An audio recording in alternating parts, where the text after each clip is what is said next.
Muy buenas tardes, yo soy Jesús Cáceres y en esta ocasión les voy a presentar el análisis financiero y lo que tiene que llevar este mismo, comenzando por uno de los temas más importantes de este, el cual es el balance general.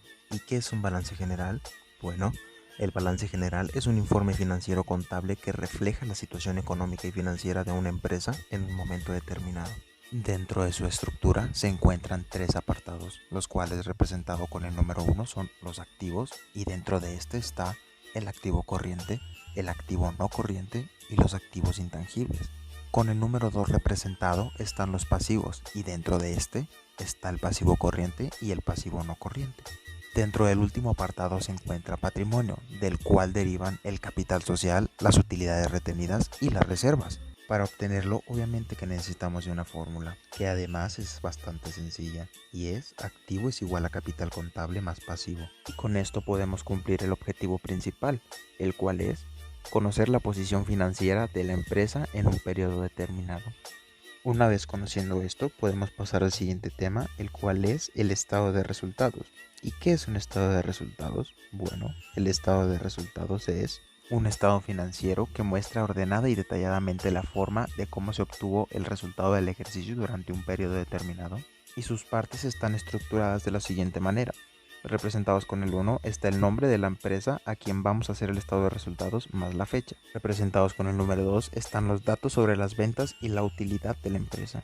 Por último, con el número 3 están solamente la firma de quien lo elaboró y de quien lo autorizó. La fórmula para obtenerlo sería la siguiente. Es ventas menos costo de venta igual a utilidad bruta. El resultado menos gastos de operación, menos gastos de administración y menos gastos de ventas es igual a la utilidad de operación. Una vez con conocimiento de esto, podemos saber que el objetivo del estado de resultados es medir el desempeño de todas las operaciones efectuadas por la empresa de un periodo de tiempo determinado.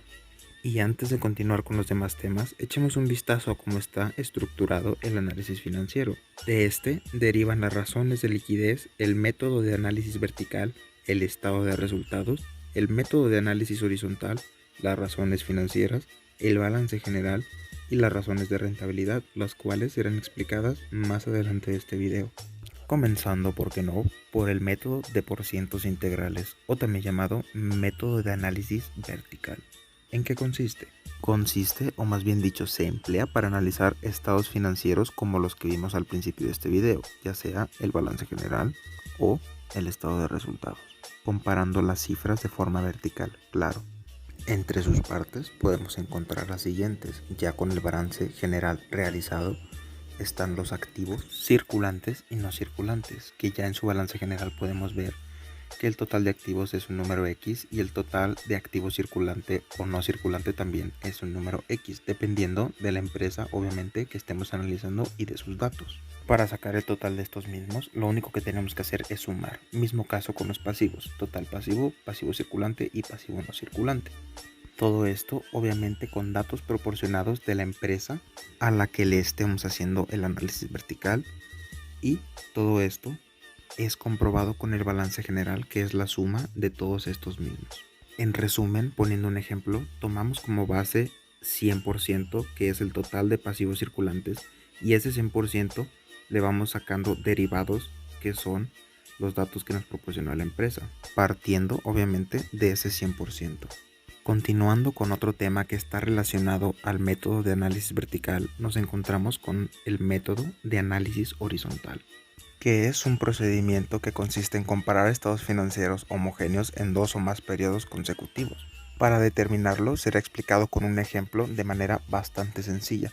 Como podemos ver, aquí tenemos el análisis horizontal de una empresa X y los 2 años que se van a comparar. Para sacar la diferencia, lo único que tenemos que hacer es restar al año más actual, que en este caso es 2019, su cantidad, restarla al año de comparación, que en este caso es el 2018. Así se obtiene la diferencia.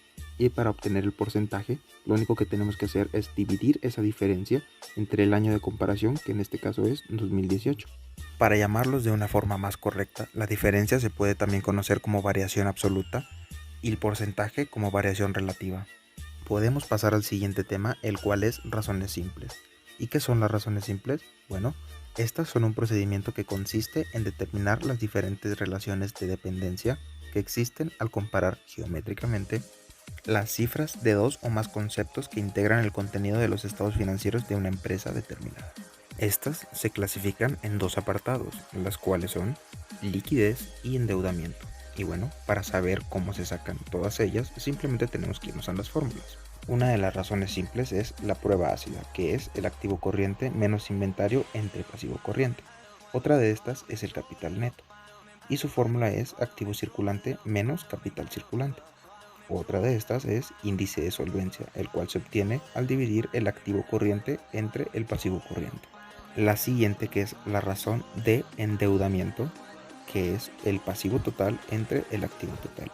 Y por último, la razón pasivo menos capital, que es pasivo a largo plazo entre capital contable. Estas son las razones simples. Existe otro apartado de razones financieras, las cuales son las razones estándar, y consisten en determinar la relación que existe entre geométrica de los promedios de las cifras de dos o más cuentas de los estados financieros. Para obtenerlo, primero tenemos que tener los datos de las empresas a las cuales vayamos a comparar. Ejemplo, empresa X, empresa Y. Tenemos que tener sus pasivos circulantes, sus activos circulantes y sus inventarios, por supuesto. Las fórmulas de las razones estándar son las de prueba ácida, que es activo corriente menos inventario entre pasivo corriente. La de razón circulante, que es activo corriente entre pasivo corriente, y la de capital neto, que es activo corriente menos pasivo corriente. Ya con esto podemos pasar directamente a los temas que no constan de las razones financieras. Y comenzando, vamos a empezar por el punto de equilibrio. El punto de equilibrio es el número de unidades que una empresa necesita vender para que el beneficio en ese momento sea cero. Es decir, cuando los costos totales igualan a los ingresos totales por venta. Para obtenerlo necesitamos de la siguiente fórmula, que es cantidad de equilibrio es igual a costos fijos entre valor de venta unitario menos el costo de venta unitario. Y otra fórmula, que es las ventas de equilibrio, que se sacan la cantidad de equilibrio por el valor de venta unitario. Las fórmulas para sacar todos estos derivados de las fórmulas son las siguientes. Ventas es igual a costos totales, las ventas es igual a costos variables más costos fijos. Para su análisis de comprobación solamente necesitamos restarle a las ventas los costos variables. Eso nos da como total el margen de contribución. Al margen de contribución le restamos los costos fijos y nos da como total la comprobación de nuestro punto de equilibrio. Representado de una forma gráfica tenemos el siguiente o la siguiente imagen, que es representado con verde los costos totales, representado con amarillo los costos variables, representado con rojo los costos fijos y representado con azul las ventas. Y el punto de equilibrio se encuentra en donde las ventas y los costos totales se cruzan. Todo esto explicado claro de manera básica.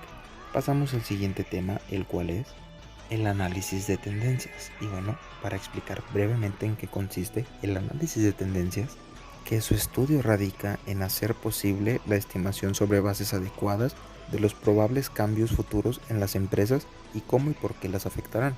Consiste en observar el comportamiento de los diferentes rubros de balance general y del estado de resultados para detectar algunos cambios significativos que pueden tener su origen en errores administrativos. Este método permite conocer la dirección y la velocidad de los cambios que se han dado en la situación financiera de la empresa a través del tiempo. Explicado, claro, de una manera gráfica, como podemos ver en las siguientes gráficas.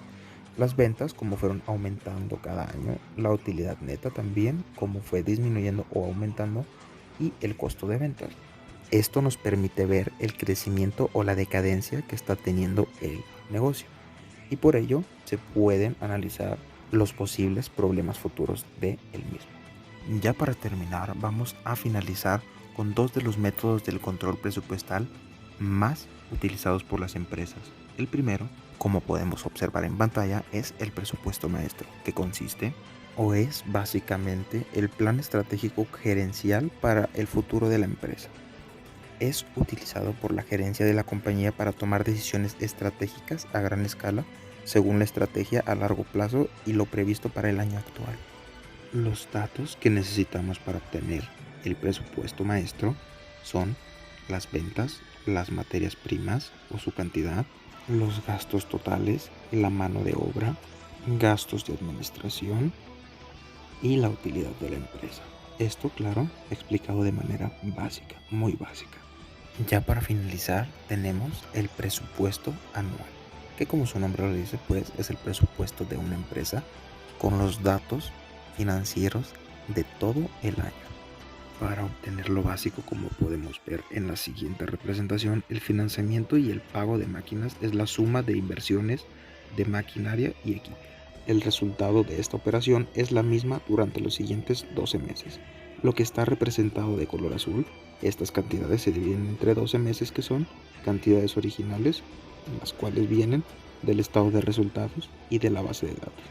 Lo que está representado en color rosa son los valores en rosa, que son el resultado de las sumas de las cantidades anteriores. Y lo que está representado en color amarillo es la resta de total de ingresos y total de egresos. El resultado es positivo o también puede ser negativo. Y bueno, hasta aquí el video, que consistió únicamente en una guía de lo que tiene que tener un análisis financiero. Por eso la explicación tan básica. Jesús Cázares, clase Análisis de Estados Financieros. Muchísimas gracias por ver este video.